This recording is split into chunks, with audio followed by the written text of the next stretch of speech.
Tinka, byt alebo dom? Apartmán. Prečo? Lebo takto je zapísané, že je to apartmán. Ale je to byt. Mesto alebo vidiek? Vidiek. Prečo? Lebo je tam väčší pokoj. Obývačka s kuchyňou alebo zvlášť? To prvé. Vaňa alebo sprcha? Vaňa. Závesy alebo žalúzie? Závesy. Koberec alebo parkety? Koberec. Prečo? Lebo je mi potom teplejšie na nohy.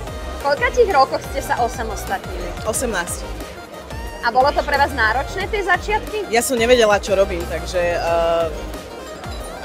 určite to bolo náročné, keď sa na to pozriem teraz, ale vtedy som si tak iba plávala životom, takže... Aký máte rada dizajn vo vašej domácnosti? Čisté línie, jednoduché, nepreplácané, teplé farby, drevo, kameň a tak.